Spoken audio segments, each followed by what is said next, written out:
Good morning, Patriots. We are blessed to have Emma's Revolution here today to bring us their powerful message. Emma's Revolution.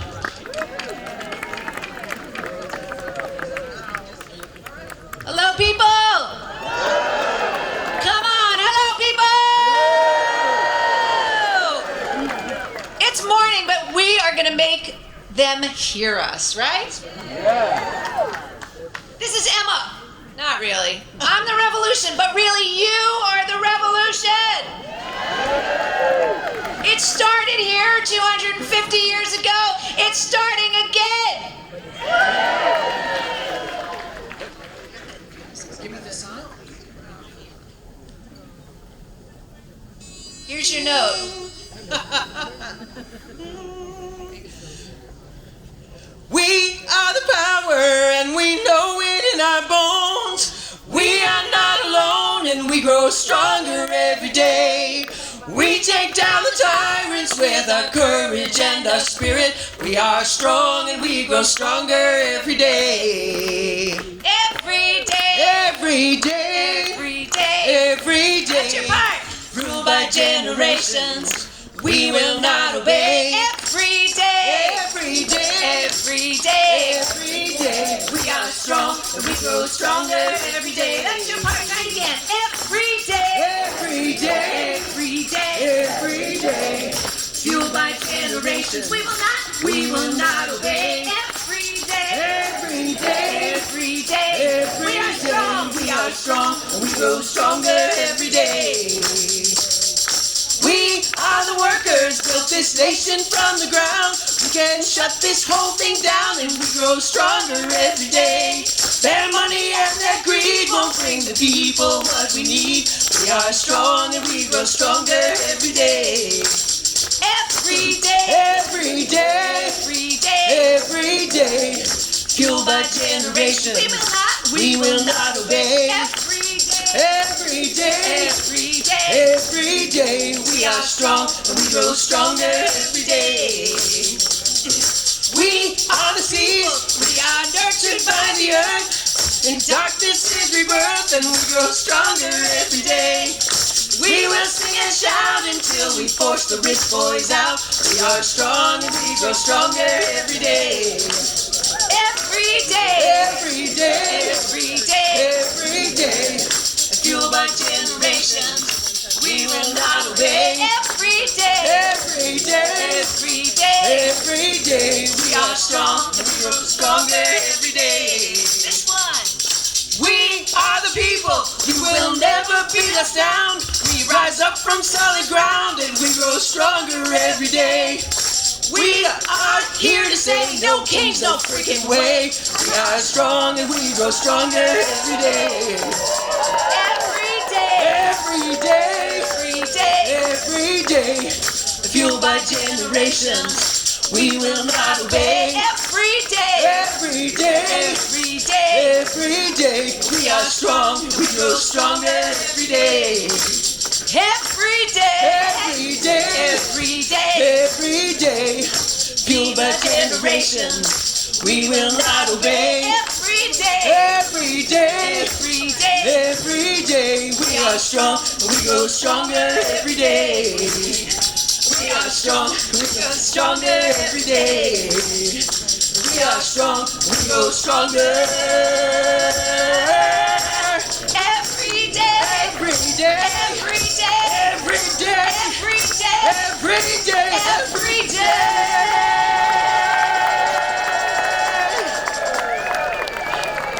Thank you.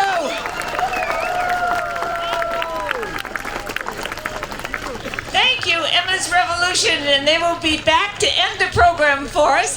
And if you want to hear more Emma's Revolution tonight at 6:30 at First Parish, you can hear them again. So come and join us, okay? I'm going to briefly introduce the Master of Ceremonies today, but before I do, there's someone we all need to thank for her tireless work and remarkable energy. Of course, we all know her as Lady Liberty, but it's Kate Cavanaugh. Let's give her a big round of applause.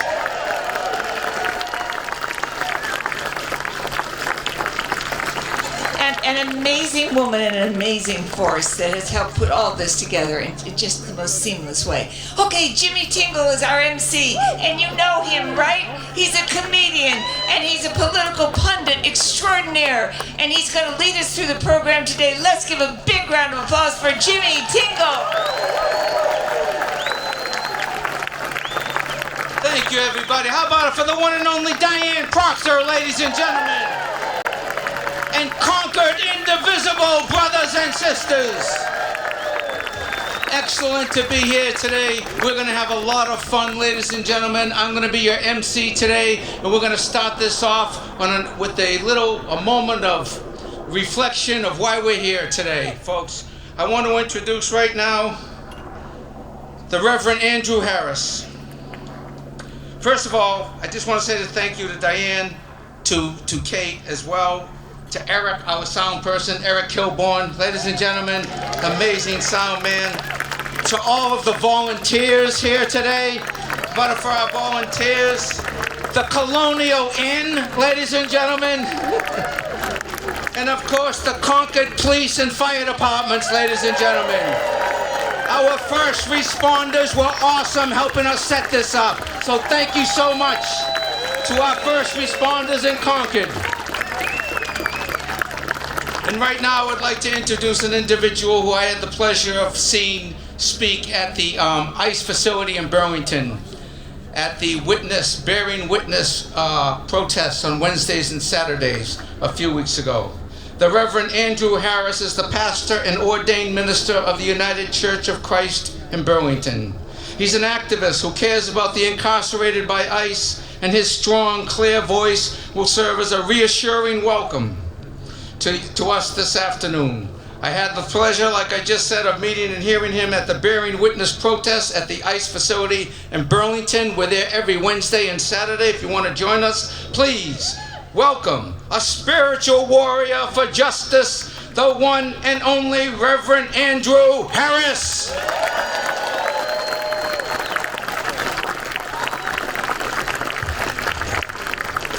What's going on? Good morning, everybody. Thank you for being here. Like Jimmy just said, I'm the Reverend Andrew Harris. I'm the minister at the Burlington United Church of Christ.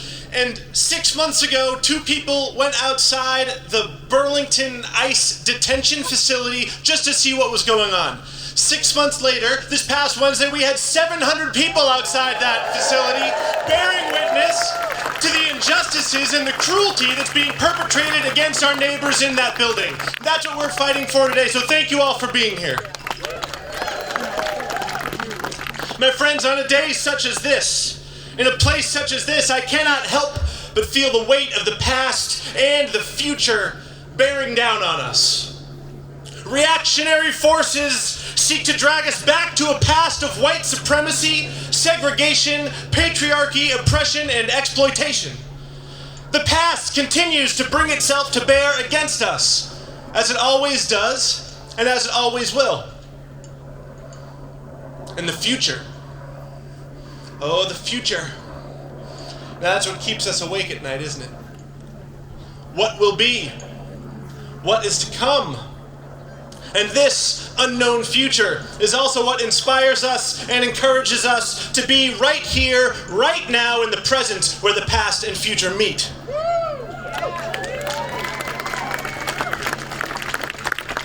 So I want to take a moment to reflect on what here is. Indigenous communities called this land home going back 10,000 years. This land on which we stand today is the ancestral land of the Nipmuc, Pawtucket, and Massachusetts people. This place was called Musketaquid before it was called Concord by the colonial European settlers nearly 400 years ago.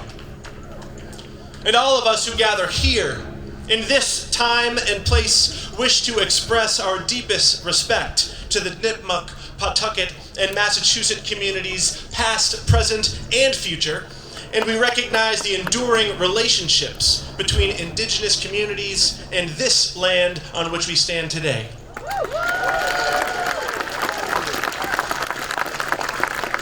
This land on which blood was spilled right here on April 19th, 1775. This ground right here, hallowed and consecrated in the foundational myth of American national destiny. This ground witnessed the violence that set the political machinations moving and led us to this point in our nation's history. This ground, right here, cries out with the blood of our brothers, sisters, and siblings, going back 250 years to that battle, going back 400 years to the arrival of colonial European settlers, going back 10,000 years when human beings first made their way to this corner of this continent right here. And as we gather here today, in this present moment, when our shared past and our shared future meet, on this ground that has soaked up the primal blood of this nation state, because this ground is crying out still. Violence is being visited upon our neighbors. Anger is screaming from our speakers. Hatred is being harbored in the heart of this country still. And so we gather here, right here on this hallowed ground, right now at this moment in our shared history, and we gather here to give voice to the ground that is crying out, no more!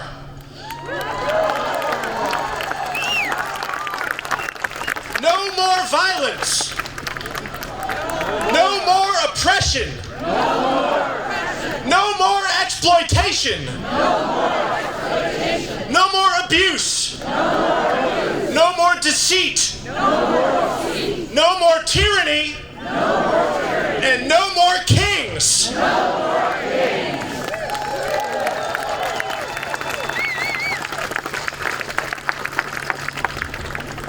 Now I want to express my gratitude to all of you for being right here, right now, to give voice to this shared spirit of peace, love, and compassion and harmony that unites us together.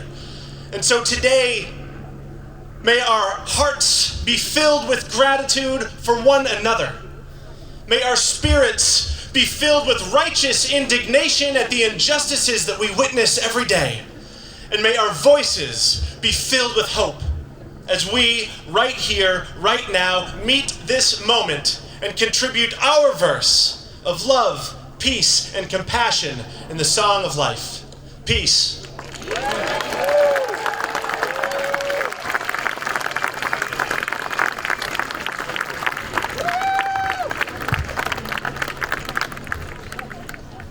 Ladies and gentlemen, give it up for the one and only Reverend Andrew Harris.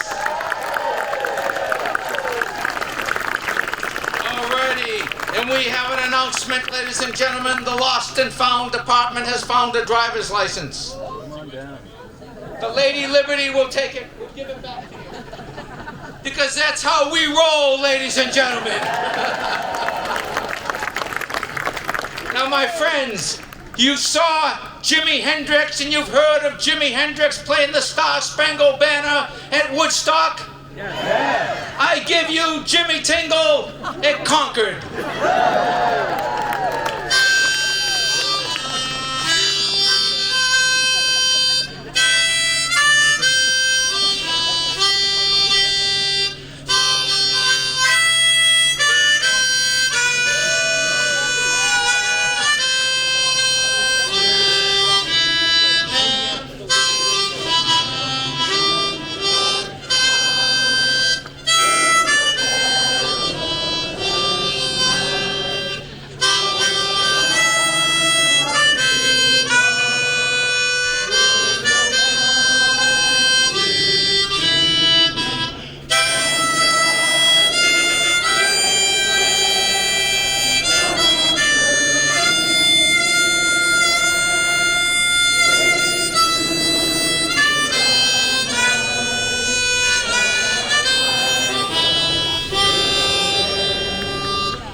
reason we're here, ladies and gentlemen. The conservative movement in this country, they've taken God, they've taken the flag, and we're here to take it back.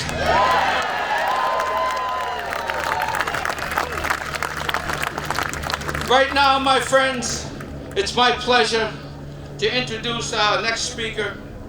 Nikki Turpin is the Director of Diversity, Equity, Inclusion at the Chapel Hill Chauncey Hall in Waltham, where her leadership has proven invaluable.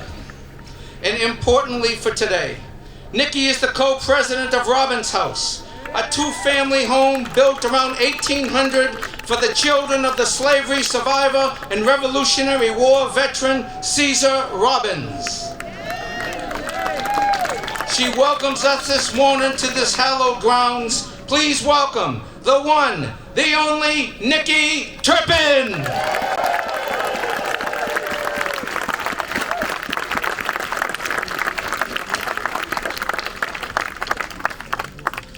Good morning, Concord.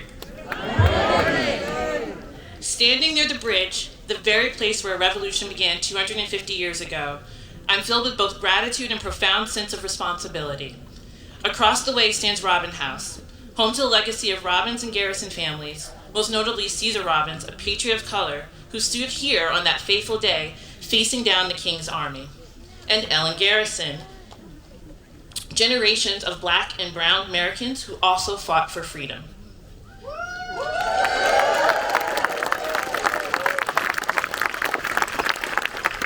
It feels overwhelming, yet ultimately right, that I stand here today as we gather on this land between these two powerful symbols, one of rebellion and one of resilience, to speak about what it truly means to be free.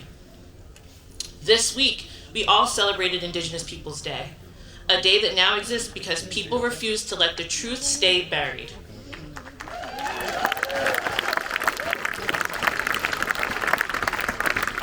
For generations, white historians told us that one version of Americans' beginnings, a story sanitized of genocide, erasure, and violence. But the truth fought its way out, and it continues to fight. Indigenous communities have had to battle not only for their land, but for their humanity to be recognized in the telling of this nation's story. And so, I began today by naming that truth, by remembering that the fight for freedom that started here did not include everyone. Not the native people called merciless savages in the Declaration of Independence. Not the enslaved people whose stolen labor made the colonies wealthy, in fact. Help build just that bridge. And no, not the women who had no legal voice, whose only value was based solely on their ability to provide another human being.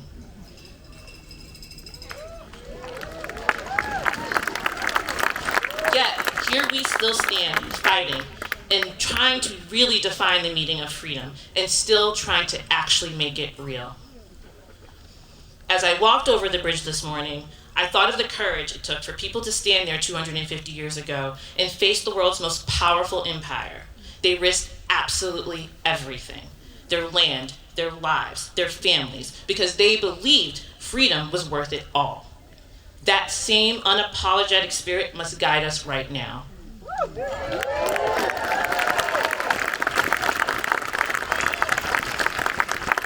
We are not facing redcoats. We are facing red hats. It is the same.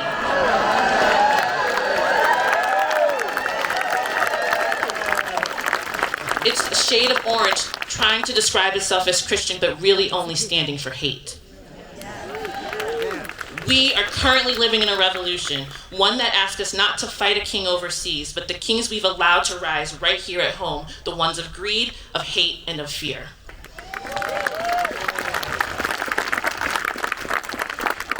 As Frederick Douglass once said, right is of no sex, truth is of no color. And yet even now we are being asked to accept those lies, to unlearn and relearn the history that so many African American museums have been teaching us all along. That the American history is our history, that none of us are free until all of us are free.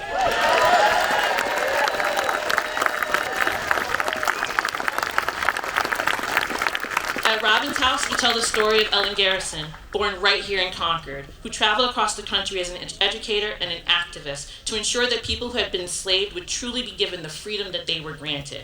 And this summer, we learned that the government had decided that Robin's House and thousands of other institutions like ours no longer serve the interests of the United States. Imagine the stories of Ellen, of Black history, of truth no longer serves the interests of a nation. Let it sink in. What they're really saying is that the truth itself no longer serves the purpose, that the lived experience of Black and brown Americans doesn't fit the narrative of exceptional white greatness that they are trying to restore. The current administration does not want us to advance the idea that revolutions are not just small moments in time, that they are acts of will every day, human choices to say absolutely no more.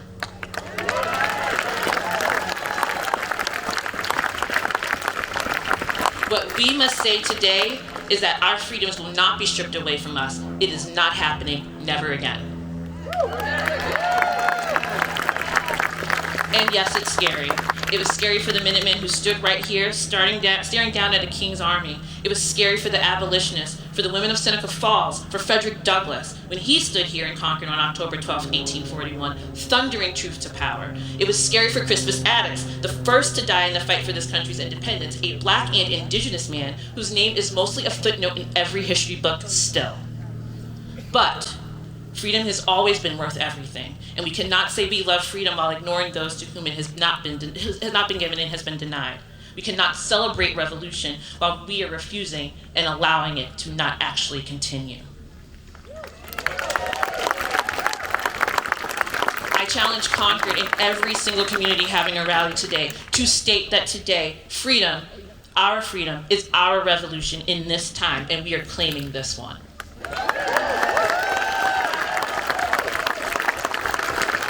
Freedom means absolutely everything, and we are living in a version of a history book that our kids are going to read. So ask your question, what would you have done back then? And then change it. What are you doing now? It is going to require a sacrifice, and it requires you to show up every day in your truth. That bridge, where the fight for liberation began, reminds us that what happens when people believe that sacrifice and freedom are worth standing up for. Across the road, Robin's House stands as that crossroad, an intersection that, as our co-president Joe Palomo has said, is where folks who are fighting hate and bias can link and connect and make a better future for all. Robin's House stands and reminds us that even after independence is declared, many of us will still need to fight for generations. And being an educated Black woman at any time of period, I am a revolutionary act in every moment.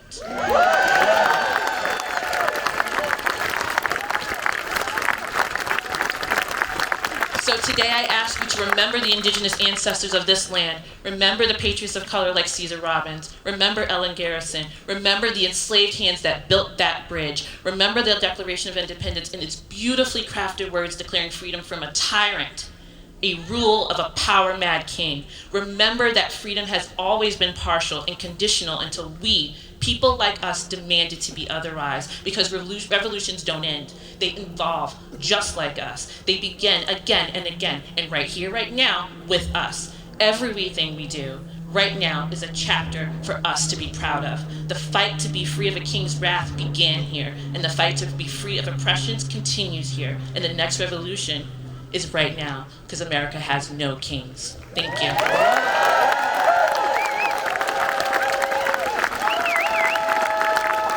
Nikki Turpin, everybody!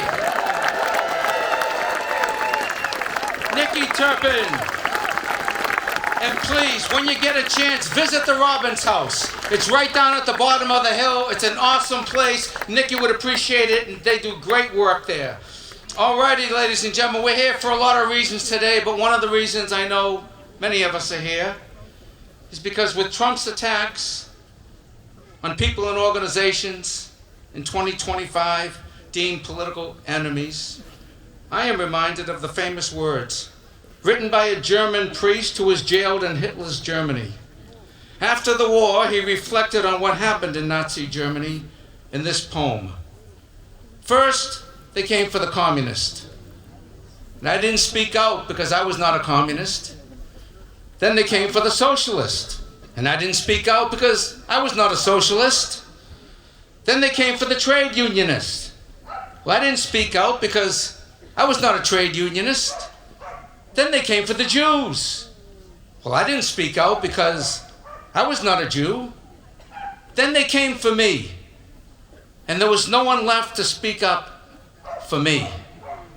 In 2025, this administration has come for the undocumented, the universities, college professors, political enemies, federal workers, the IRS, the EPA, PBS, NPR, the news media, nonprofits, and late-night comedians. Ladies and gentlemen, we are here today because we know that if we don't speak up for the First Amendment, the Constitution, the rule of law, and due process now, who will speak for us and who will speak for future generations?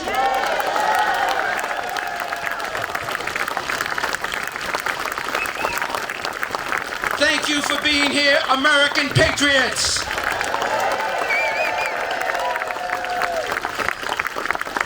Fortunately, in this country, a country based in freedom, the First Amendment, the rule of law, we have organizations in this country defending those rights that need defending right now. Carol Rose is the executive director of the American Civil Liberties Union of Massachusetts, a nonprofit, nonpartisan civil rights and civil liberties organization that is funded by card-carrying members of the ACLU. They work in the courts, in the legislature, online, and in the streets to defend everybody's constitutional rights. And they have been very busy these last 9 months here in Massachusetts and around the country. You can join the ACLU Action Team at www.aclum.org/volunteer. Ladies and gentlemen, brothers and sisters, put your hands together and please welcome the one, the only Carol Rose.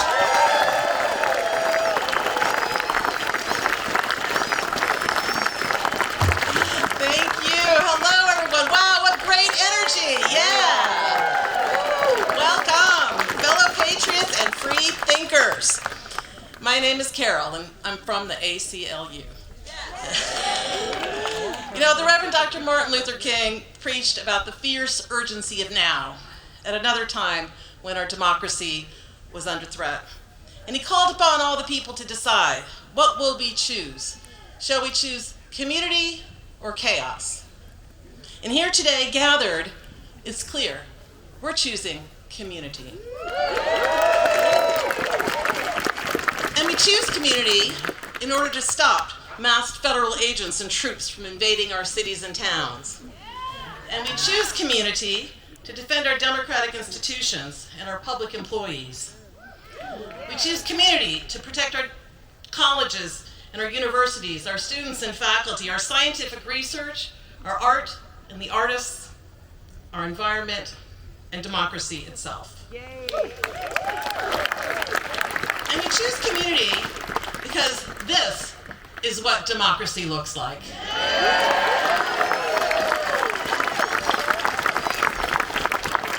So show me what democracy looks like. This is what democracy looks like. Show me what democracy looks like. This is what democracy looks like. Show me what democracy looks like. This is what democracy looks like. You know, I love that. And we also choose community in the face of these assaults on political opponents, on reporters in the news media, and on ham-handed efforts to silence comedians. And that's a futile talent. They want to silence those who make fun of the man who would be king. So don't worry, Jimmy, we got your back. And you know, the ACLU has this reputation as being the premier free expression organization in the country, and it's very well deserved. And because of that, though, we know that the powerful tools of ridicule and humor and parody are the most powerful tools in our democracy toolkit. I hope you've seen those videos out there of the people in Chicago doing the electric slide in the face of ICE agents. Isn't that great? Or the people in Portland, or the people right behind me dressed up in chicken outfits doing nonviolent parody in the face of ICE agents. You know, it just makes me realize that sometimes you have to send in the good clowns if you want to stave off the evil clowns.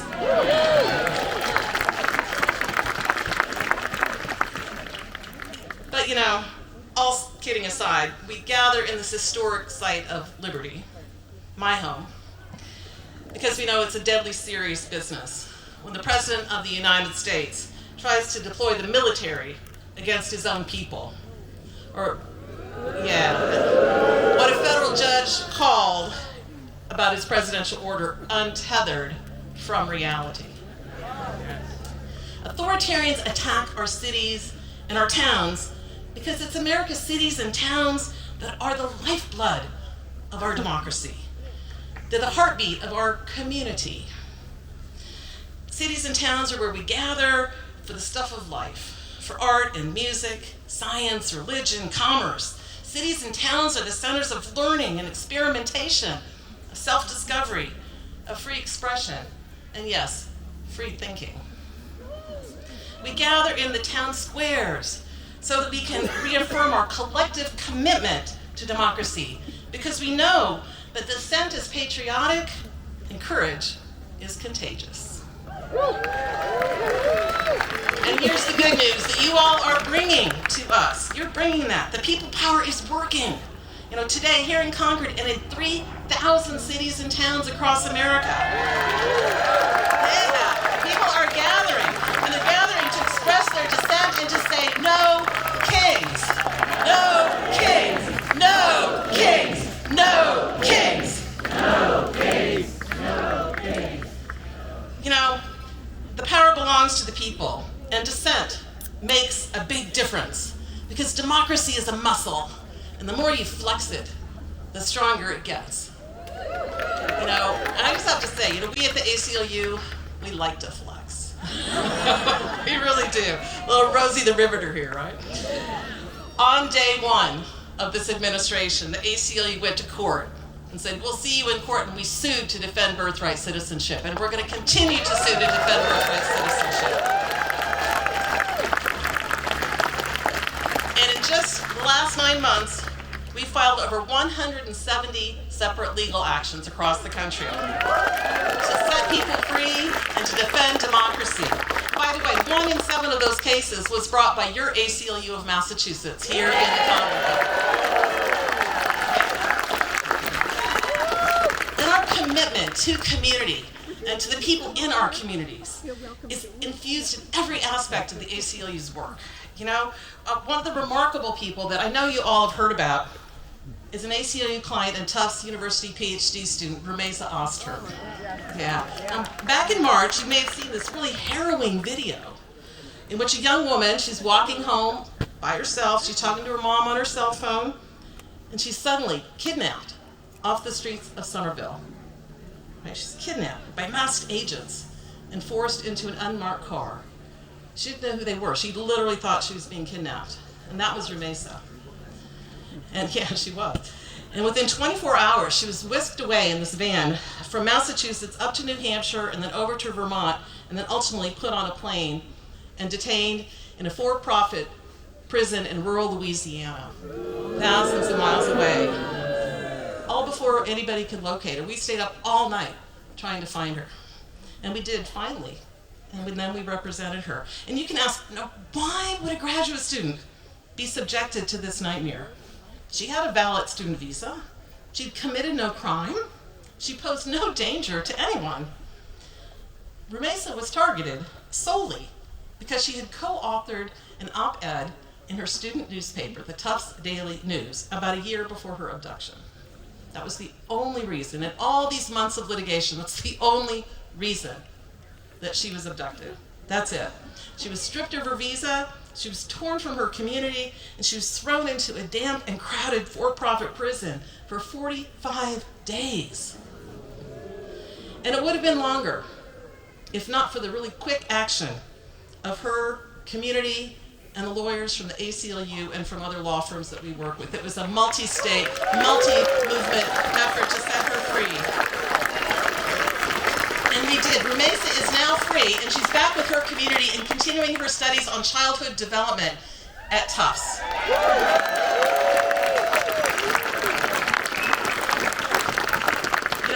Following this incredibly harrowing experience that Rumeysa went under, because she is as remarkable as she appears, and she's just a remarkable person and a great writer.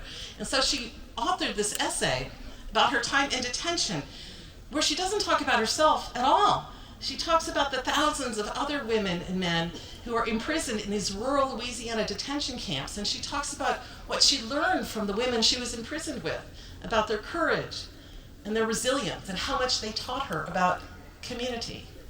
So at this time, when she was under direct personal attack, Rumeysa Ozturk focused on community. And that's what made all the difference. Yep. You can read, by the way, you can read that article. It was just published in Vanity Fair magazine. And if you want to get behind the paywall, we also had it published in the Tufts Daily News. Just like poetic justice, right?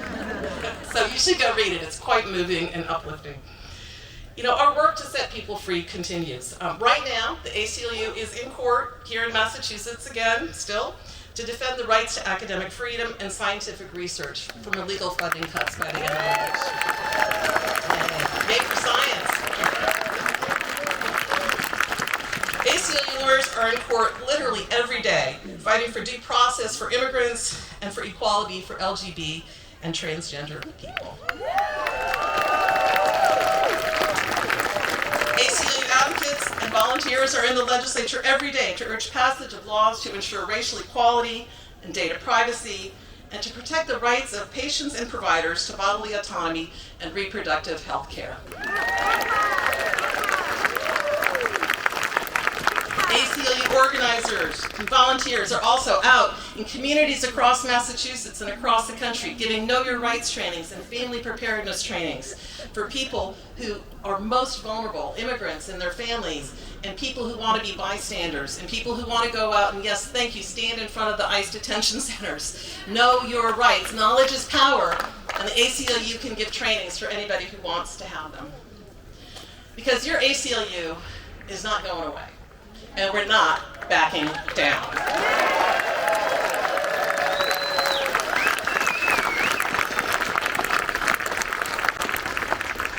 We do this work in community. It's not just an ACLU that's out there, it's all of us. We're actually small, we just look big because we work with all of you. And we need all of you to stay in this fight.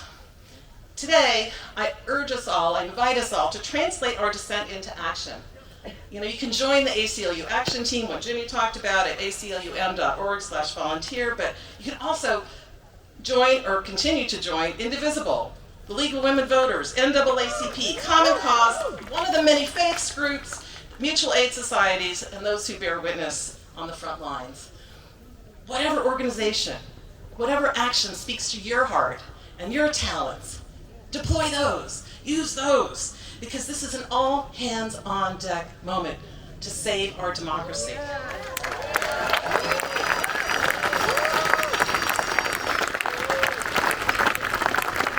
Defending democracy requires all of us.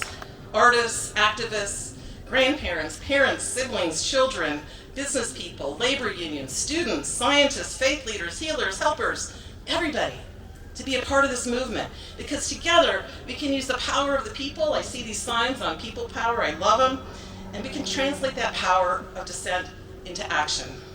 You are, obviously, people who understand the importance of showing up, and I thank you. And I urge you to keep showing up, keep choosing community, because a threat to one is a threat to all of us. So never forget, dissent is patriotic, courage is contagious, and in these United States, the power belongs to the people, and we the people must hold power to account. So when I say people, you say power. People, power, people, power, people, power. Thank you, and all power to people.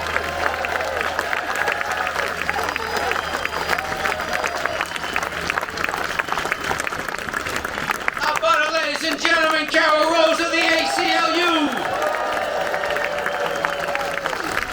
you, Carol. It's beautiful. Your words are so necessary now, and your work is so necessary now, not only for us here and the citizens of the United States, but also for the recent immigrants who are so much under attack. And the crazy thing is, as a nation of immigrants, ladies and gentlemen, everybody's parents here, most people's parents, their grandparents, their parents, all the way back to the first immigrants, the first refugees that came to this country, ladies and gentlemen. I'm talking about the Pilgrims. The mighty Pilgrims. Persecuted in England for their Puritan beliefs, they left England, went to Holland. Persecuted in Holland for their Puritan beliefs. One night, feeling ostracized, rejected by the entire world, the Pilgrims had a meeting. We're persecuted in England. We're persecuted in Holland. Where in this world can we go to practice our religion freely? And one of them said, how about the Cape?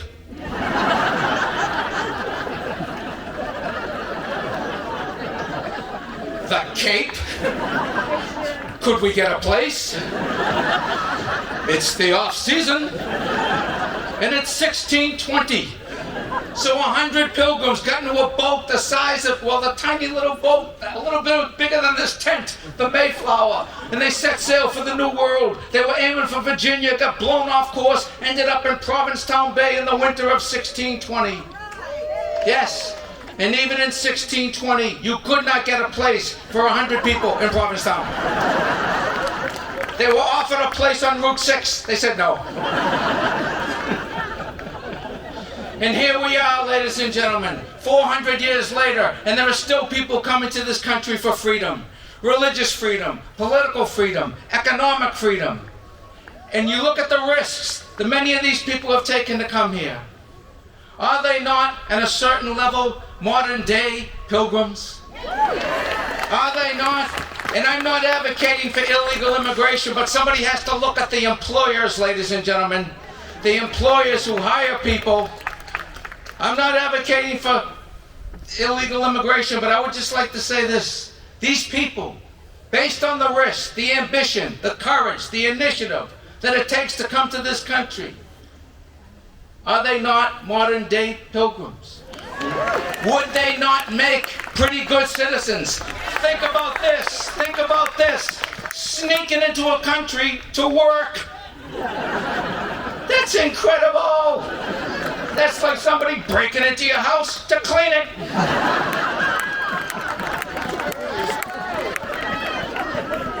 Ladies and gentlemen, let's keep the festivities rolling, shall we? Alrighty. And one of the great things about Massachusetts, man, we got great elected representatives. We really do. We got them working in the State House. We got them working Beacon Hill. The local municipal folks are awesome. We're just so lucky and fortunate to be here. And that's because of our ancestors who made this possible here today. The people who sacrificed everything at that bridge, ladies and gentlemen, 250 years ago. So the people who are serving in our government now are basically carrying on that work, and it's our job to be here and support them and carry it on for the next 250 years. Our next speaker, ladies and gentlemen, Representative Simon Cataldo. Yes, he represents the 14th District of Massachusetts and in his second term has served as an outspoken advocate for his constituents, co-chairing most recently the first Special Commission on Combating Anti-Semitism. A spirited leader, he is not only the father of 4 young sons, but also omnipresent at the gatherings in his district. We are grateful for his advocacy, energy, and strong principles. Ladies and gentlemen, please welcome the one, the only, Simon Cataldo!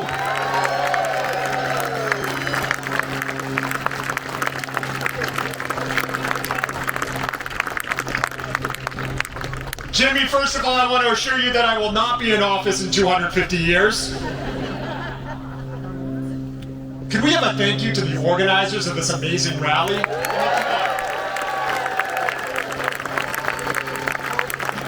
You can't see what I can see, but there are people way, way back here. Can we give a round of applause to the people who are all the way in the back and are sticking around and are still coming?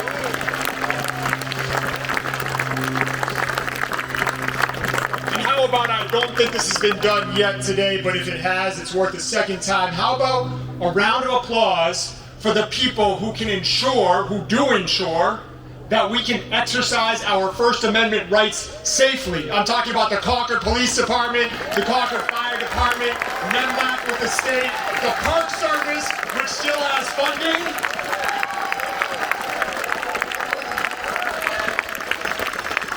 I'd like to begin by making a confession to you. It's a tough confession to make in this crowd. I have this habit of listening to right-wing podcasts. I do. And I actually think it's important for somebody in my position to do that, but we can talk about it another time. Would you like to know, in case you're not deranged like me, what these folks say about the people who are coming to the No Kings rally? I'm going to tell you. Thanks for saying yes. They say that none of you have jobs. They say you don't have families. I'm serious. They say you are being paid to be here. Personally, I'm still waiting for my check from George Soros. Mike Johnson, the Speaker of the House, calls this the Hate America rally. Mr. Speaker, I have 3 letters for you. USA! USA! USA! USA! USA! I hope you can hear it in Washington, buddy. Let me tell you what I see when I look out at this very, very large crowd. Here, at this particular No Kings rally in the cradle of American liberty in Concord, I see grandmothers who still work full-time.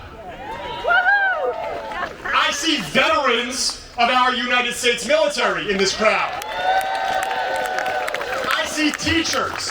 I see nurses. I see registered Republicans, Mr. Speaker. And I know these people. I happen to represent this community. I see people who don't vote, but you better damn well be sure they will next time. I see millionaires. I see people who I know work 60 hours a week just to make ends meet. I see people who volunteer at Open Table in the Acton Food Pantry. I see people who they serve.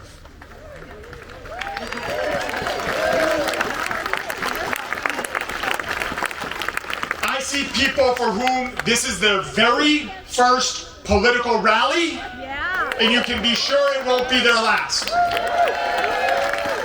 I see Americans who love America. Do you love America?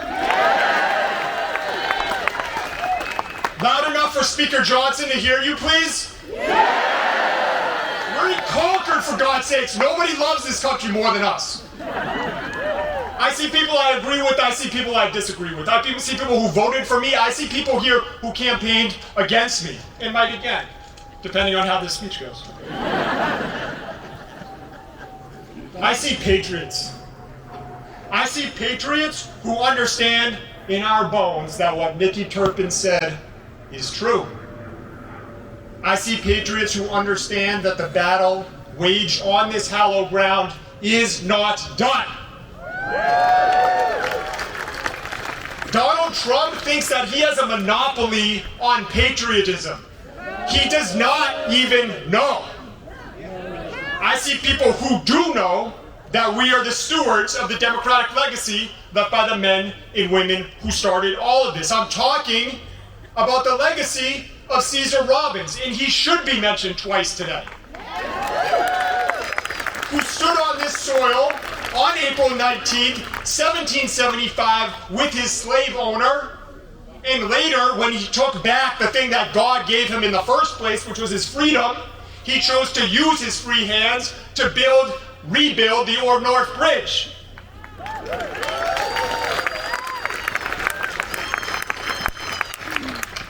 I have a second confession to make to you.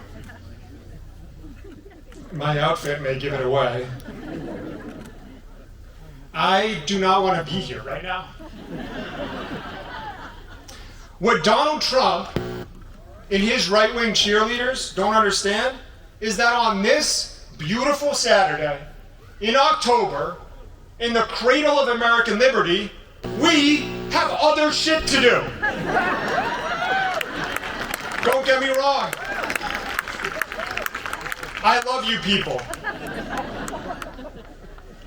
But I have a wife and 4 little kids who I love more. And my favorite thing to do in the entire world is starting in 4 minutes. It's coaching my oldest son's soccer game. Go Antelopes! That is why I biked here from Emerson Field, and when I'm done, I'm very sorry to miss Senator Barrett's speech because I'm going to ride back there as fast as my legs can take me. But when someone threatens the ability of my 4 children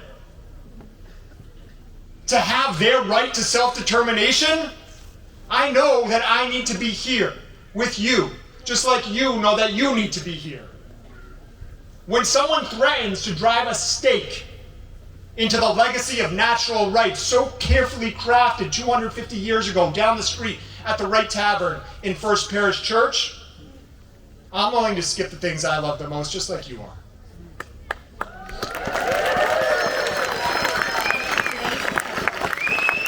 And you know what really gets me going about this? You know what? The part that Washington just doesn't seem to understand.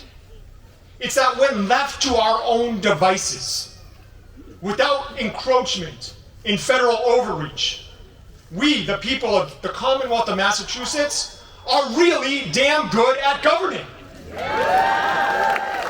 The principles of federalism have enabled Massachusetts, not Tennessee, not Texas, bless their heart, to be the leader in K-12 education, to be the leader in higher education, to be the leader in maternal health care and abortion rights, to be the leader in clean energy, thank you, Senator Barrett, to be the leader in protections and supports for people with disabilities, and we do have people in wheelchairs here, to be the leader in economic innovation, and yes, to be the leader in benefits for U.S. military veterans. When all of that is threatened by a would-be dictator, it means we sacrifice. We sacrifice big and we sacrifice small.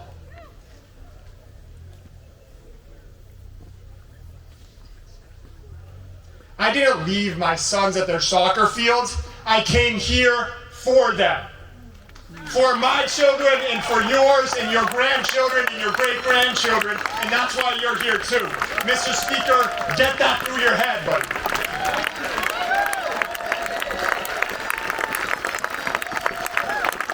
The fact that so many of us are here, it means we are resolved. We are not giving up our rights. We are not giving up anybody else's rights. History tells us that this is no land for he who would be king. The future, it belongs to us.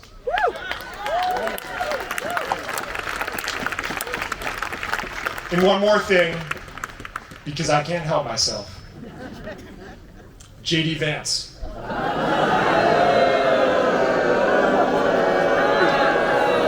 We would not have been friends in high school. You cannot fake cool, and you will never be president of these United States. No kidding.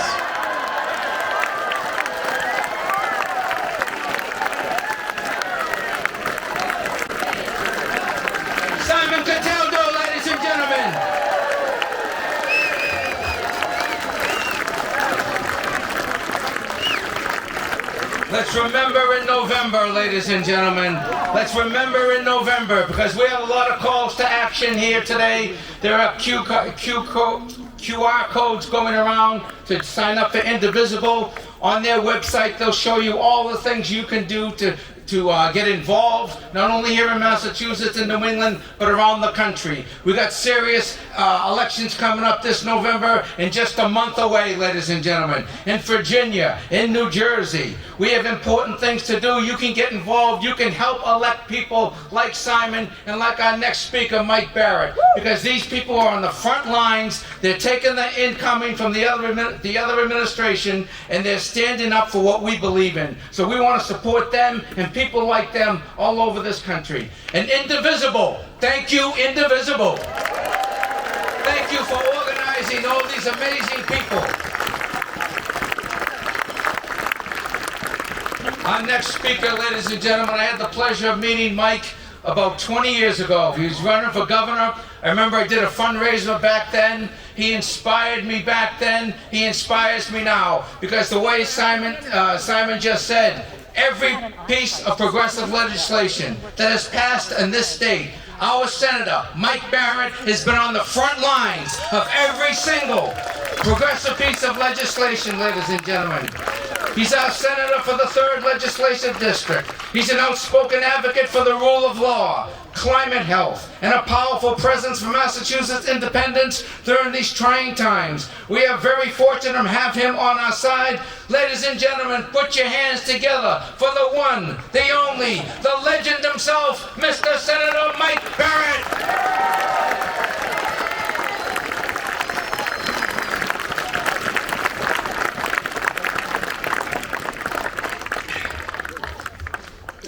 Can we hear it for exaggeration?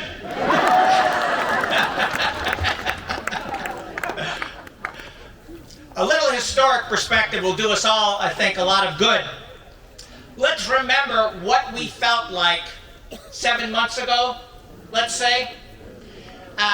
Everybody I knew, sometimes to each other and always to ourselves, right? We were saying, will we get through this? How will we get through this? Well, will we get through it? Yes! And let's talk about how, and let's remember other times when we've been up against it, when everyone in the United States has been up against it. Jim Fallow's a college classmate of mine and a great writer, talks about the 2 antidotes to very serious depression about democracy that we've always administered to ourselves in the past. 1, we do stand up, just as we're doing now. And 2, we stand together. Now, not everyone stands with us. Clearly, we've got some very serious fights ahead. The law firm Paul Weiss knuckled under to Donald Trump in March and agreed to the terms of a presidential executive order. But here in Massachusetts, the law firm Wilmer Hale stood up, sued the administration, and saw a federal district court judge declare the executive order unconstitutional. Columbia University bent the knee to Donald Trump and signed a humiliating agreement in July. Harvard University did not and will not.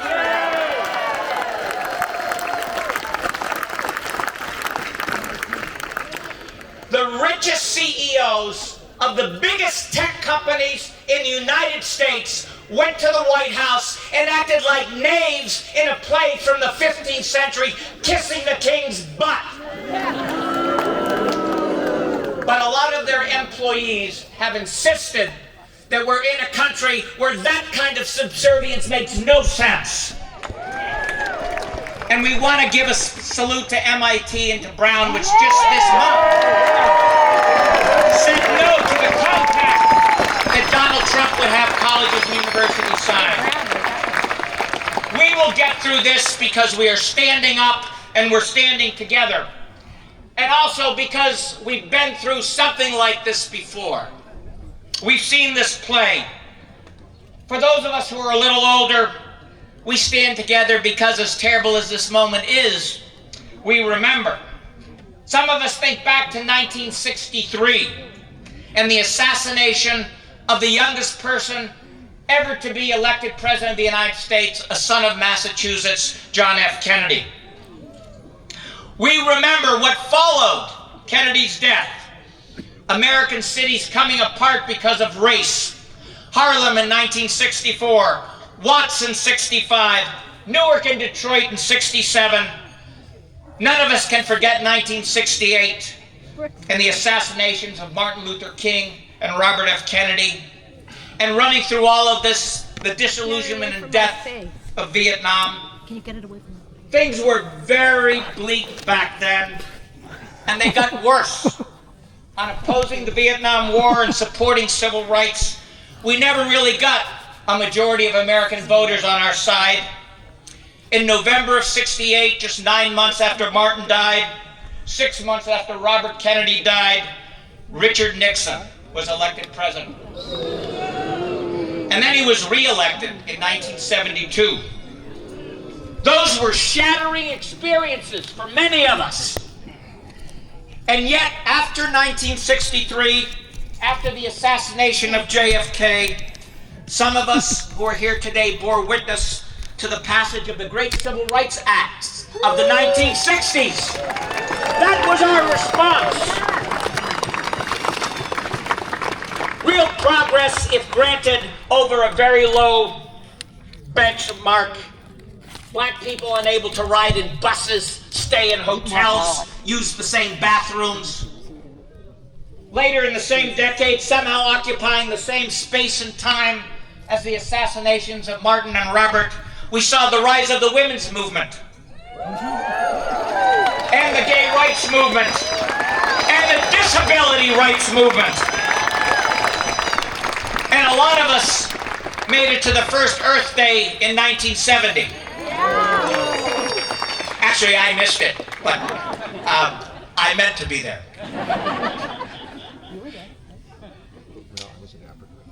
Do we feel that some part of the nation's agony has been redeemed or was redeemed because of those achievements?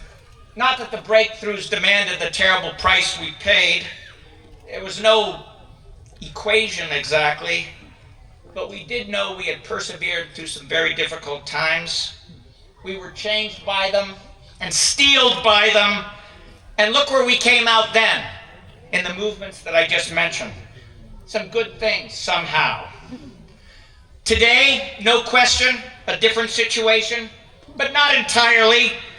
In the extended family that's America, we see a resemblance between now and then, descending down to the present. The polarization of the country in the 1960s looks a little bit, quite a bit really, like the polarization we see today. Different type of person is president for sure, but again, not entirely. Many historians will speculate that Trump will turn out to be more of a consequential evil than Nixon. Trump is a mean loser, but that doesn't make him special. He's a mean winner.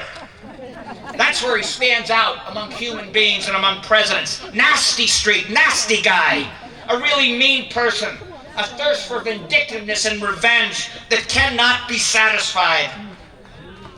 The truth is, at some visceral level, for reasons maybe that he can't even explain, we have a president who hates America. He hates America's freedom of speech. It isn't just playing to the base, it's personal with him. He wants the rest of us to either praise him or shut up. And yes, he will, as Carol mentioned, go after a grad student for writing an editorial in a college newspaper. Why? Because he hates America's college students, and he wants them to shut up, and they refuse. Trump hates our freedom of association, too. He wants to know who we're meeting with. So he does a deal with Palantir, an analytics company, to put together a huge database on all of us. He hates our immigrants' roots. He comes down really hard on new arrivals, and really on anyone who lives in cities. The sort of people he rubs shoulders with every day on the streets of Manhattan. He must have hated those people all along. Hated a lot of us. So yeah, he's making life difficult. We should not ask each other in response to just gut it out. And I know that's not your expectation today. There's an opportunity here. To my mind, being in politics, knowing folks, as all of you do, who voted for Trump, knowing that there are cities and towns in Massachusetts who went for Trump, the real prize, the stretch goal toward which we have to strain, is to gain an understanding about how to bring back the red states and the blue states of the United States together. Right? That's the work. That's the work of our lives. I'm not asking anybody here to be a cockeyed optimist. Realist will do. We've learned bitter lessons these days, but they're still lessons. We're still learning something. So how do we keep things together until the moment presents itself to join back together a country that's broken cleanly into two halves? You look around the U.S. today, what you see on the surface is a mess. But this battered and beaten up place has what the architects call good bones. America has good bones.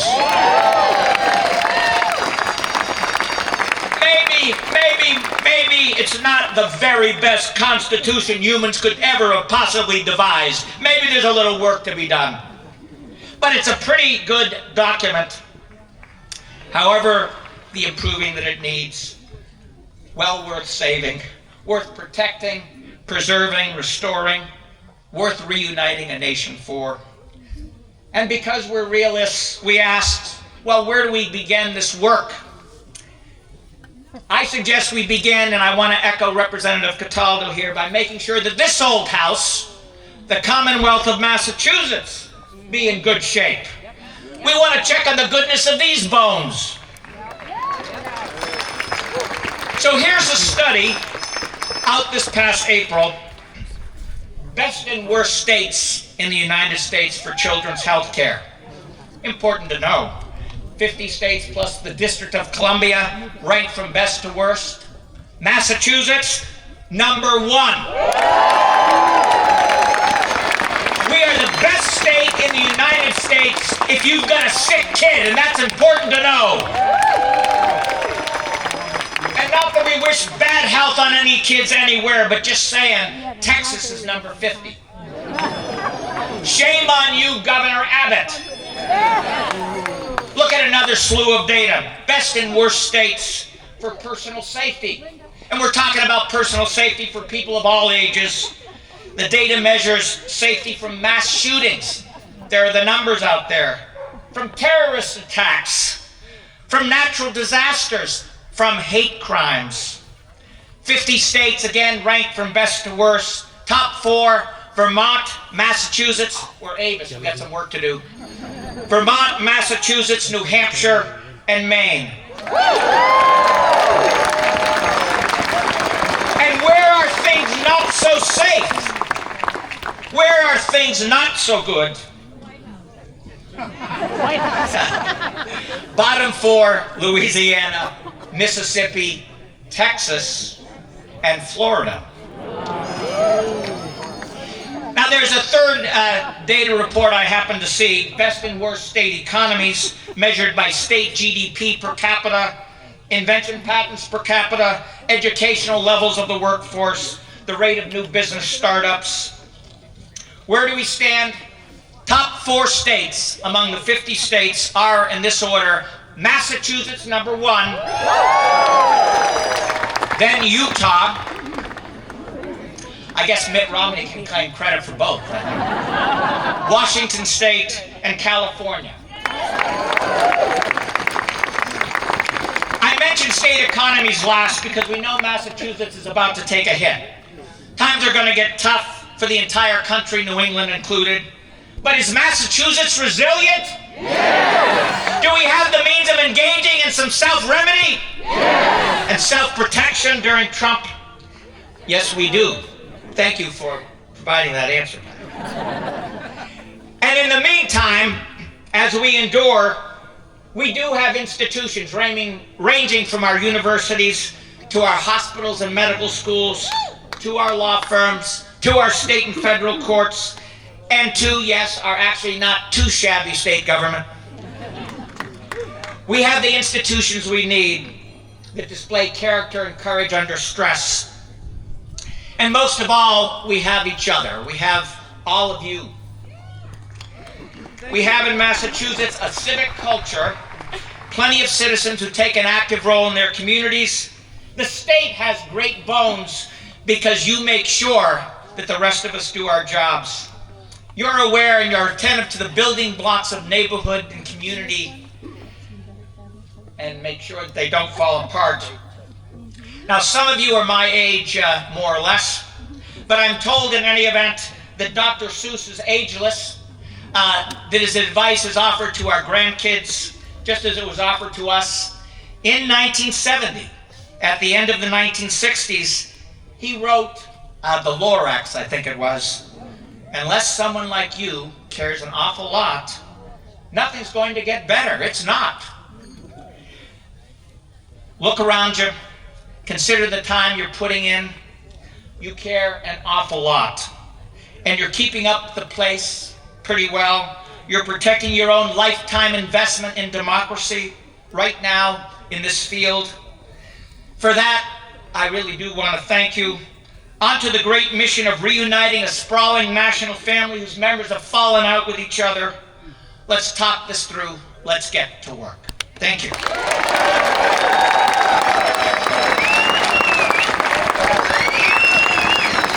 Thank you, Mike Barrett. Mike, how about it, folks? Mike Barrett. Nice job, Mike. And thank you for mentioning how Harvard University stood up to them. Harvard University, ladies and gentlemen, I got to tell you, I went back to school, got a master's degree at the Kennedy School of Government a few years ago.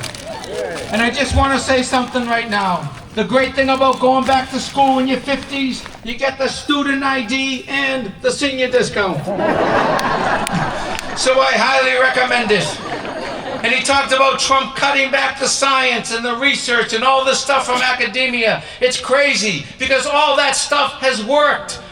Because of the medical advances we've made, Americans are living longer and healthier lives than ever before.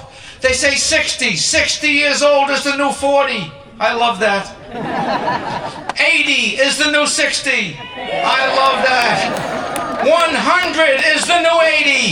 I love that. And the afterlife is the new assisted living. So we have that to look forward to, brothers and sisters. So we're going to keep this moving. We got a couple more speakers, and we're closing it out with Robert Hubble, ladies and gentlemen. Yes. And we're going to bring up Emma's Revolution, and then we're going to do a song at the end, and we're going to have some calls to action. So stay healthy, stay strong. We got a few more speakers. Give them their undivided attention. And it is my pleasure right now, ladies and gentlemen, to introduce the gentleman, Rufus Gifford. This man knows the Democratic Party more intimately than most people in our country. He has helped to organize the financing of both Obama and the Harris campaigns, and has served as the U.S. ambassador to Denmark under Biden and as chief of protocol. Ladies and gentlemen, his inside perspective is invaluable, and we welcome him to the podium. Ladies and gentlemen, give it up, Concord, for the one, the only, Mr. Rufus Gifford.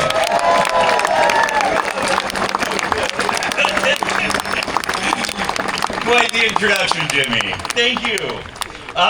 Look, I think it's hard as someone who's been involved in politics and organizing really the entirety of my adult life. It's for the number of moments that I've been so devastated over the course of the last, almost 1 year now, 11 months, to look out over this beautiful field on this gorgeous October day. It's hard not to be a little fired up. And it's hard not to believe that we can actually get through this, because this, all of you, all of us here today, are going to be how we do get through this. But I say that as an aside. So, look, so much has been made that in the fields right behind us, a bunch of farmers and shopkeepers stood up to the most powerful empire on earth. They didn't do it because they sought glory or riches. They didn't do it because they believed something. They did it because they believed something radical at the time, that people could govern themselves, that we didn't need a king to tell us what to do or who we were, that freedom wasn't granted from on high, but earned together, here on the ground. And that belief became the foundation of a democratic experiment that has inspired the world for nearly 250 years. And yet today, I think we're all here because we know that that idea feels fragile. Once again, there are those who seem to believe that they are above the law, who would rather be obeyed than questioned, who think patriotism means loyalty to one man instead of love for a country built on the rule of law and dignity for all people. And across America today, millions, this is the largest organizing event in American history today. That's what they say. Big cities, small towns, that the United States of America, that there are no kings. We are not here to protest one person. We're here to affirm a principle that no matter your title, your wealth, or your ego, no one is above the law. That power in this country flows up from the people, not downward from the throne. Many of you know I spent much of my career, some of my career, representing the United States overseas as a diplomat, as an ambassador. This is so much about why this is so meaningful to me, because everywhere I went, I was reminded that the world looks to the United States of America. Not because we're perfect, we are anything but because we have the courage to correct ourselves. Because when we stumble, and we all know that as Americans we often stumble, we still find our way back to the idea that everyone deserves a voice, a vote, and a shot at dignity. But lately that light feels dimmer. The promise of America feels less certain. Too many of our leaders feel comfortable flirting with authoritarianism, praising dictators, spreading lies, attacking the free press, threatening political opponents, and undermining our own elections. And make no mistake, that is how democracies die. Not with a single explosion, but with 1,000 quiet concessions.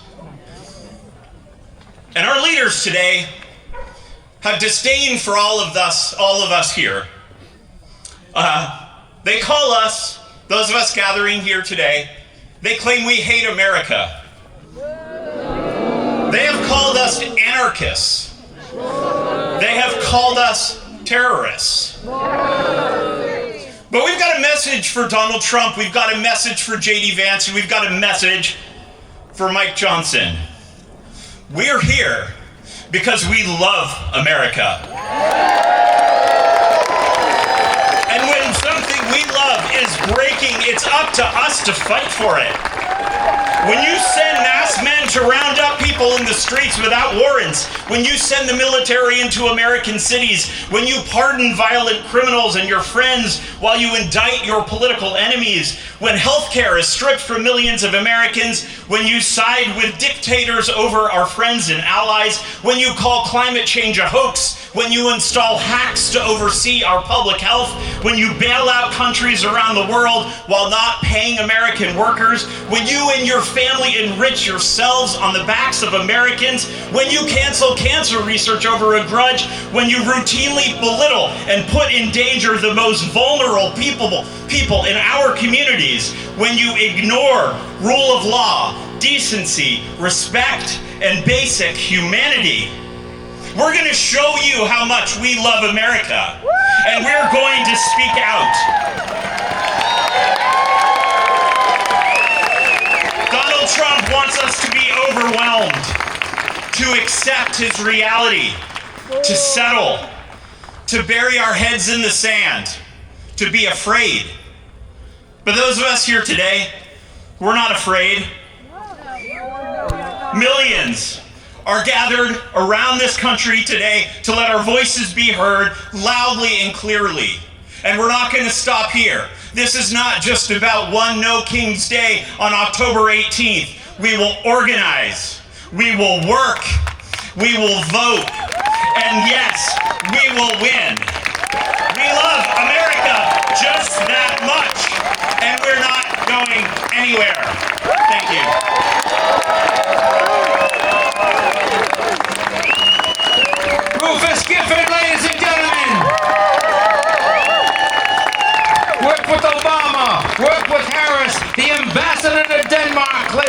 gentlemen. And thank you for reminding us of our friends in Europe, ladies and gentlemen. Rufus, that was awesome. I don't want to brag, but I've been to Europe. I'd just like to say, excellent country. You know what's nice about being here in Concord, ladies and gentlemen? You actually get that joke. Oh, and thank you for reminding us that Trump wants to cut back on climate change legislation and research. We know climate change is real. I know climate change is real. It's separating whole countries. It's separating whole regions of countries. And climate change is separating whole families right here in Massachusetts. The blizzard of 2015, we had 9 feet of snow. Everybody had to shovel out their own parking space. I come home from work, I saw a woman pulling into my parking space. I said, "Excuse me, miss. Excuse me. That's my space. Excuse me, with all due respect, it took me 3 hours to shovel that out. That's my space. Excuse me? I don't care if we're married. That is my space. That is my space. You get your own space, we'll discuss this at dinner." Ladies and gentlemen, let's keep the festivities going. We got 2 brilliant speakers coming up for you right now. The first speaker, ladies and gentlemen, no stranger to Concord, brothers and sisters, Danielle Allen is not merely a scholar of the highest order, she's a pragmatist who's determined to help America pull out of its present political morass. She is a democracy advocate and professor and chair of the Coalition for Healthy Democracy. She has the combination of intellectual acumen and practical change, which we need. Practical change that makes her an unusually invaluable contributor to our world. Ladies and gentlemen, please put your hands together and welcome the one, the only, my friend, your friend, Danielle Allen.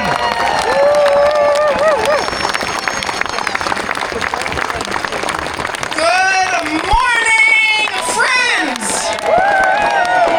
patriots, fellow Americans. I am so proud of you for being here. I am so grateful to you.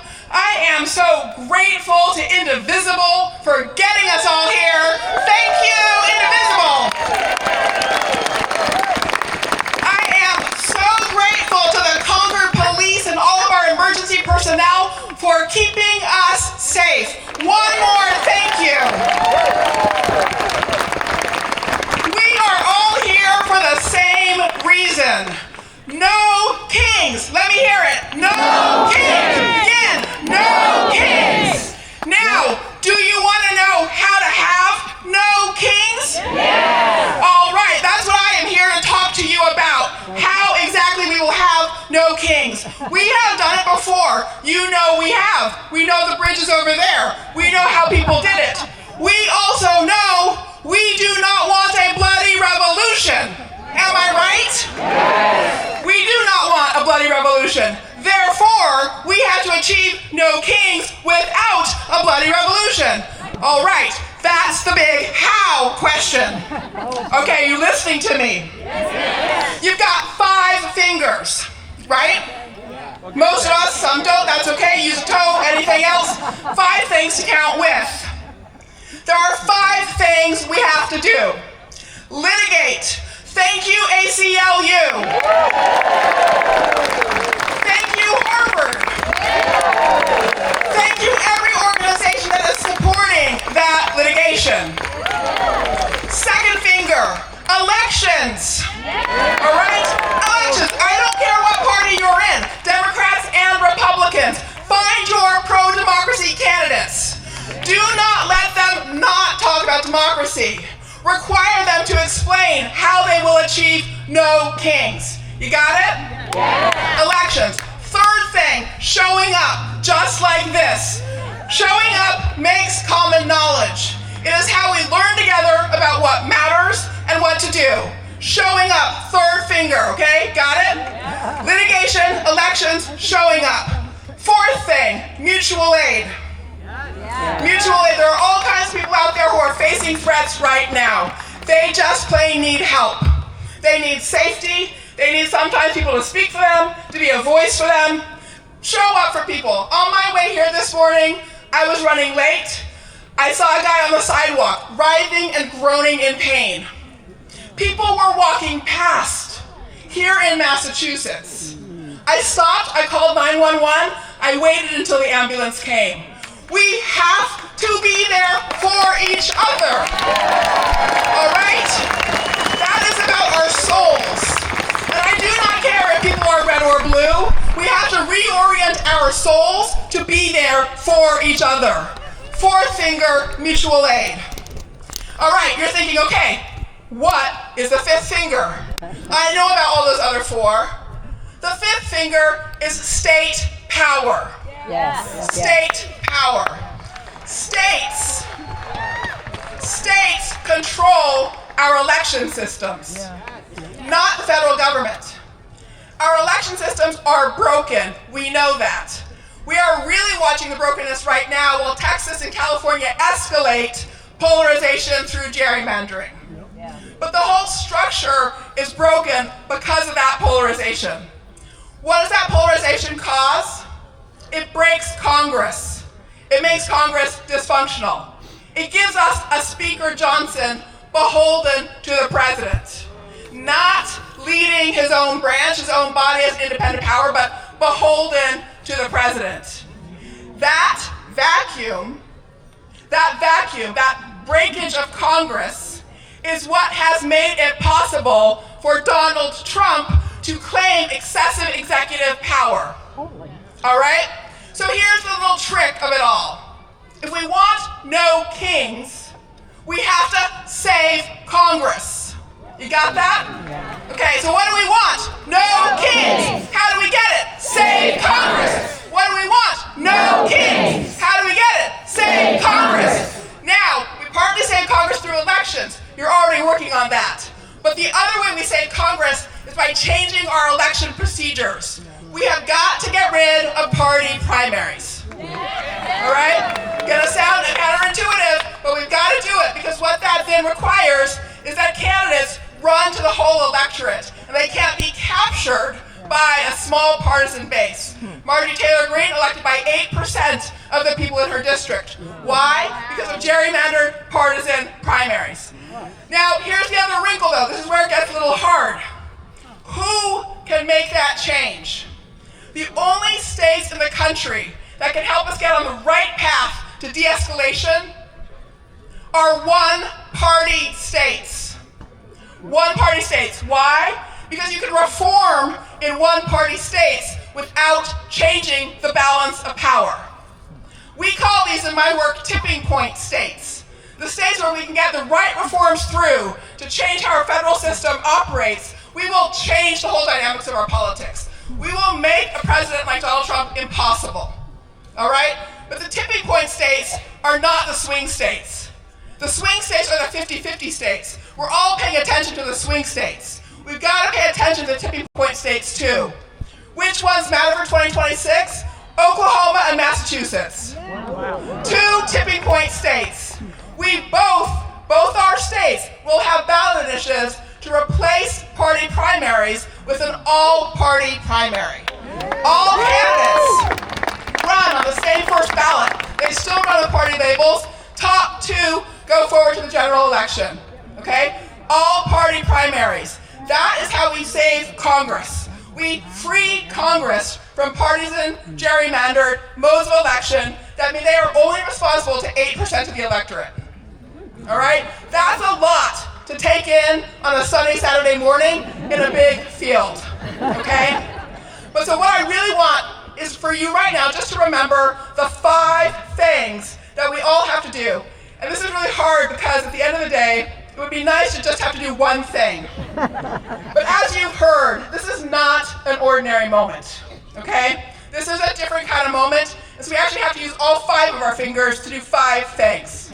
Litigation, elections, showing up, mutual aid, state power. One more time. Litigation, elections, showing up, mutual aid, state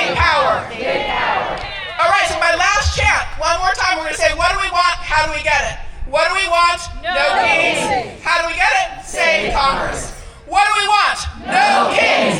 How do we get it? Save Congress. What do we want? No kings. How do we get it? Save Congress. What do we want? No kings. How do we get it? Save Congress. Thank you.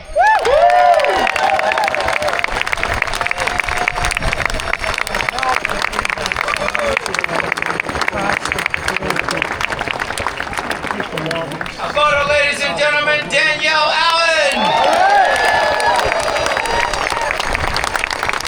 Thank you, Danielle. Awesome job.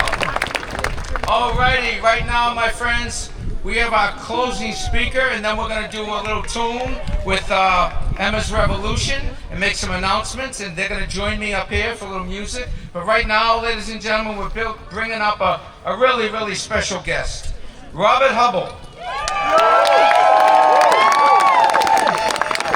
His Today Edition Substack newsletter has become a daily touchstone for thousands of people looking for analysis of our condition and insight into our constitutional issues. I want to thank personally Stan Griffin for inviting him, and thank Robert and his wife Jill for saying yes. They came all the way from California, ladies and gentlemen.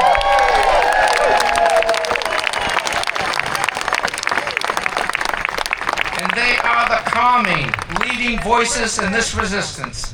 And it is a huge privilege to have them here today.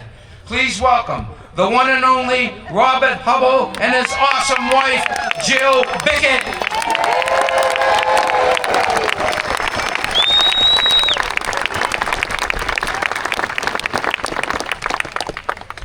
To my fellow citizens, patriots, and most importantly, to my friends.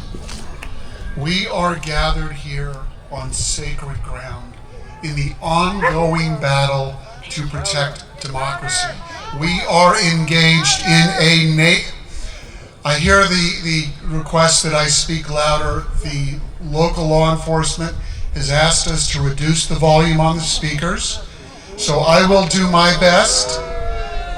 We have to respect the site and the privilege of appearing here. So I will do my best. Thank you.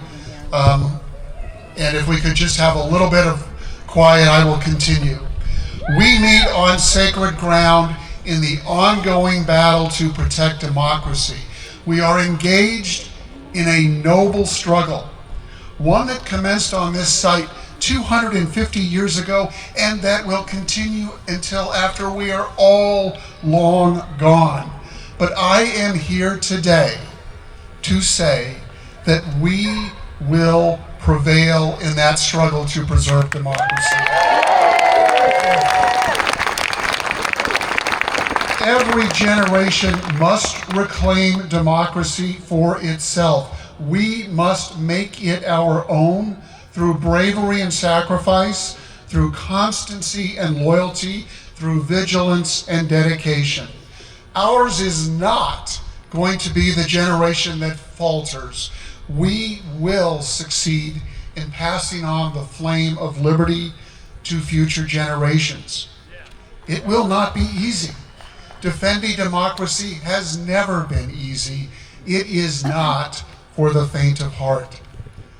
And let's be honest, the challenges we face may get worse before they get better, but they will get better. And I am confident that we will succeed because of the strength, the resolve, the courage, and the character of the American people. In short, I am confident that we will prevail because of you. You are heroes of American democracy who have responded to your nation's call during a time of crisis. You did so in 2018 and 2020 and 2022 and 2024, and you are doing so today. But it is not just you. Today, millions of Americans across America are showing up and speaking out to defend democracy. Together, there is nothing we cannot achieve. Together, there is no injustice we cannot correct. Together, there is no liberty that we cannot restore. And together, there is no tyrant that we cannot overcome when tens of millions of Americans resolve to withdraw the consent of the governed from a government that has turned its back on the Constitution and the rule of law.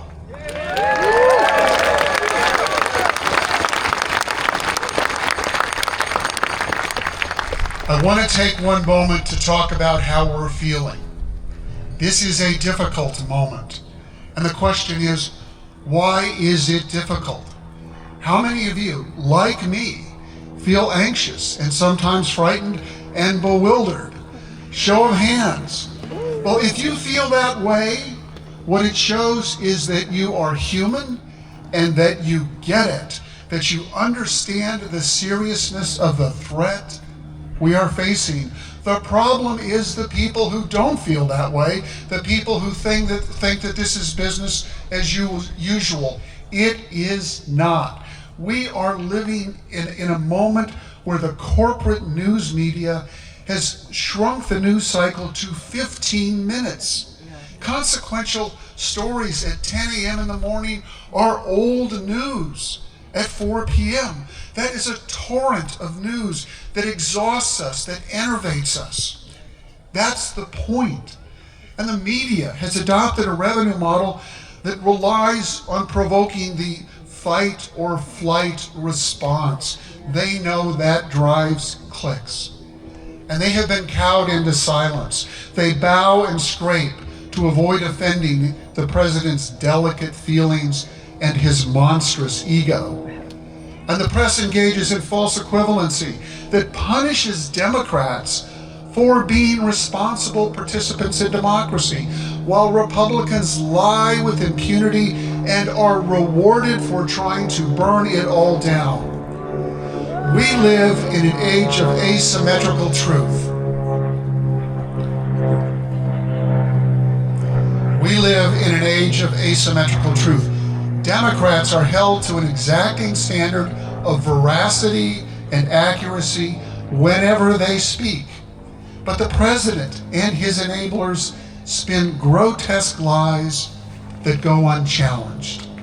It is maddening to live in that world, and that is why it feels so bad.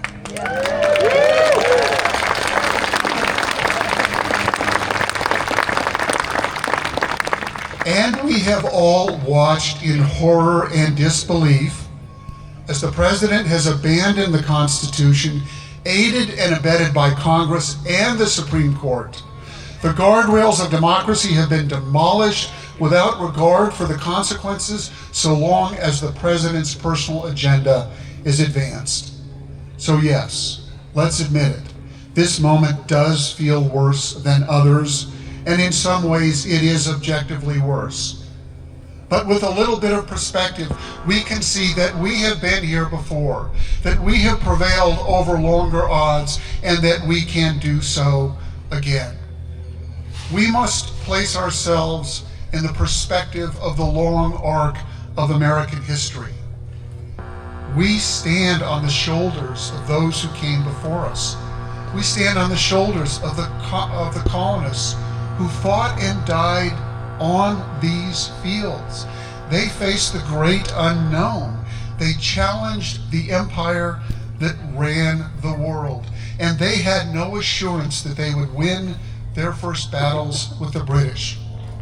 They were undoubtedly fearful as they saw the British troops march into Concord. They were fearful, but they were brave, and they were bold, just as we must be brave and bold despite our fears.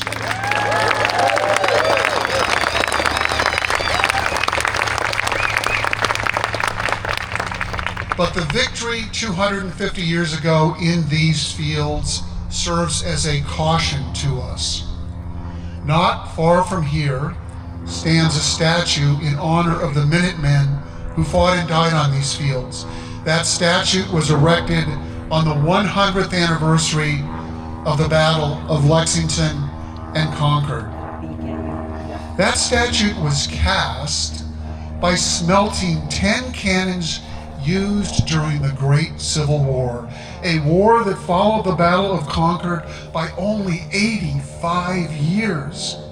The Minutemen statue is a constant reminder that no victory is permanent, that democracy is always contested, and that we must be ready to rise to its defense as you are doing today.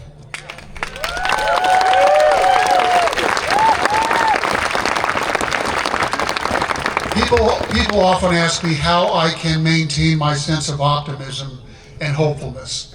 And again, the answer is perspective. I look back to the Jim Crow era.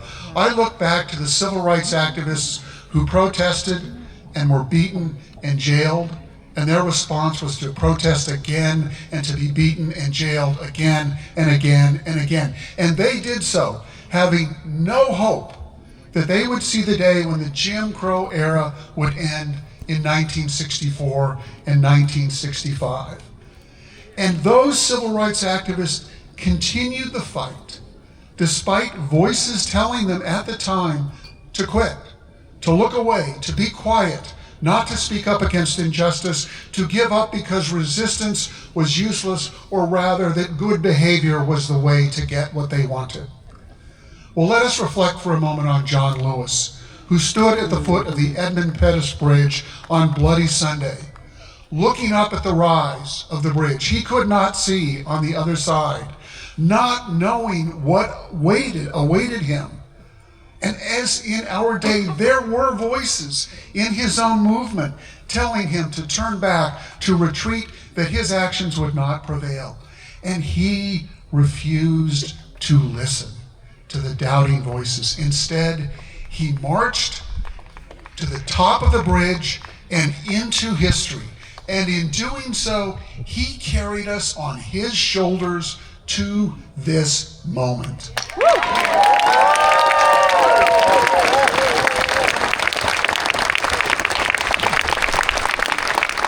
In our own way, each of us is like John Lewis.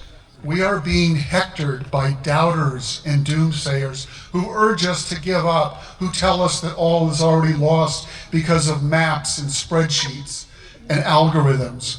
They tell us to surrender and capitulate because it will be easier. We are not going to give up.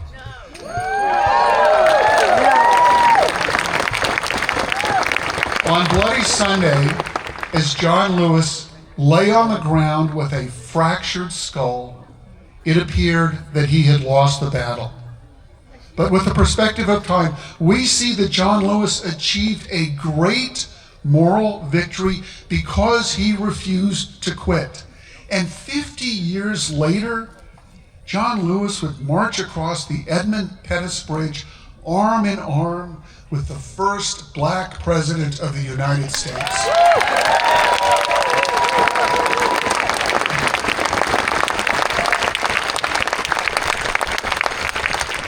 We must be like John Lewis. We must not quit. We must not relent, even when the odds are long and the prospects dim. And we must not quit merely because it seems like we have lost one battle. We must continue to resist because, and this is the important part, no act of resistance is wasted. No act of resistance is unsuccessful, because in resisting, we redeem ourselves. We reclaim our dignity. We assert our agencies as citizens of the United States of America.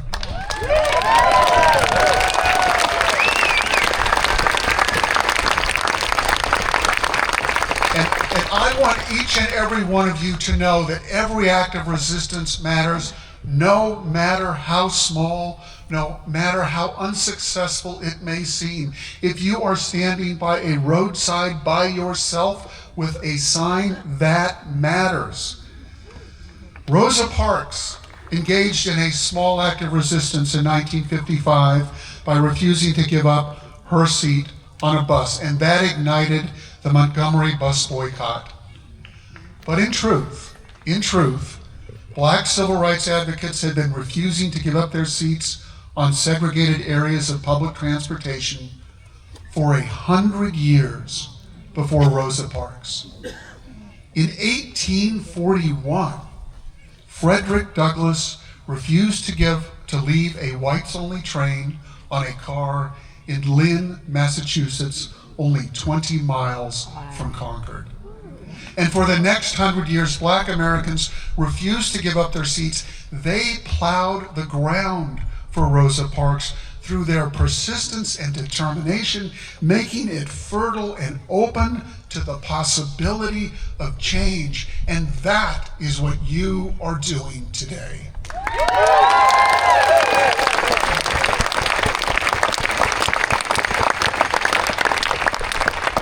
We are preparing the way. We are clearing the path. We are making the ground fertile for the rebirth of democracy. We will never know which small act of resistance will be our Rosa Parks moment. But that moment will not come unless we persist and endure and abide despite setbacks.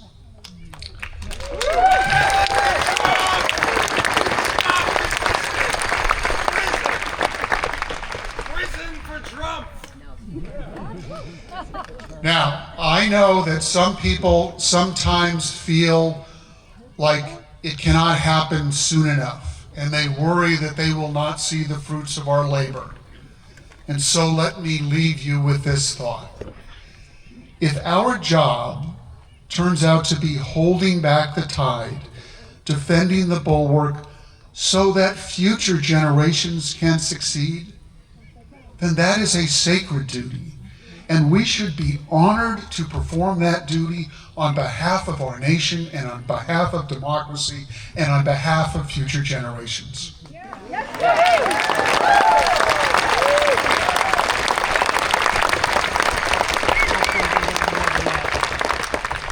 One last point of perspective, and then I will conclude. One thing that makes this so hard is this contraption right here.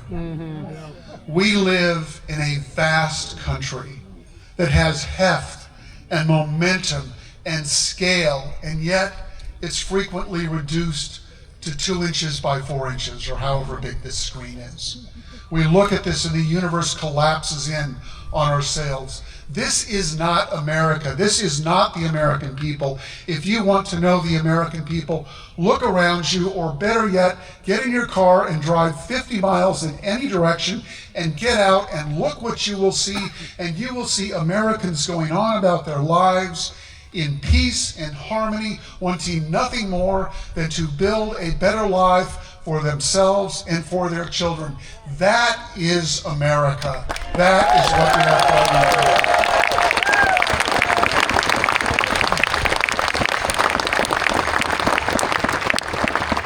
So let's ground ourselves in the broad arc of American history. And we can realize that the 8 years between 2016 and 2020 and 2024 and 2028 will be viewed as an aberration. America is bigger than the current president. It is stronger than the current president. It will outlast the current president by centuries. America has heft and momentum and scale that is unstoppable.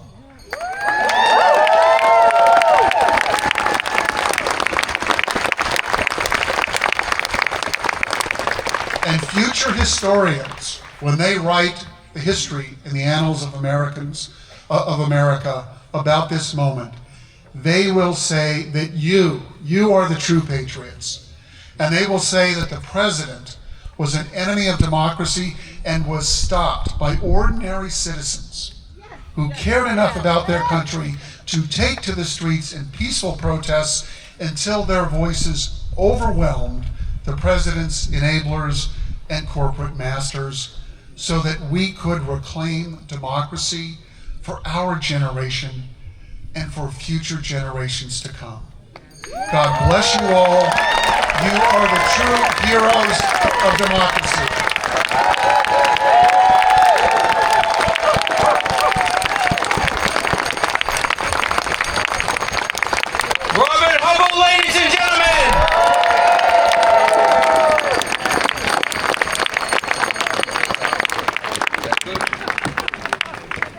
that beautiful or what, folks? That was so awesome. Thank you so much, Robert, for coming all the way from California. You and Jill, that was just wonderful to grace our stage. Those beautiful, uplifting words. Folks, we're going to do a couple of numbers right now. I got a little bit of a...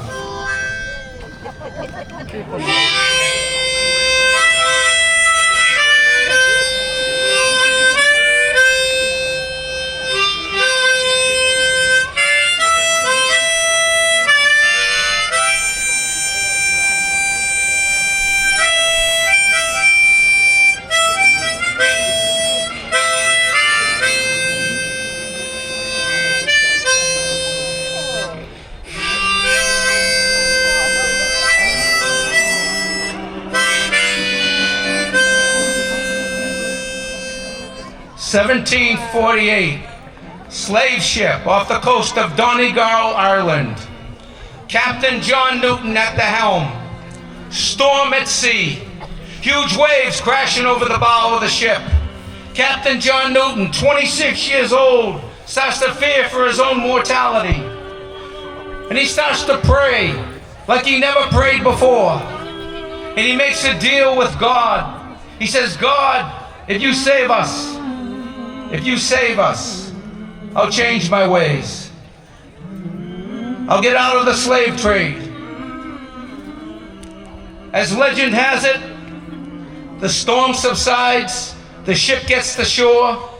Captain John Newton eventually leaves the slave trade, becomes an Anglican preacher, becomes a leading abolitionist in the anti-slavery movement in England in the 18th century. And this former slave ship captain ultimately pens the words to the song, Amazing Grace.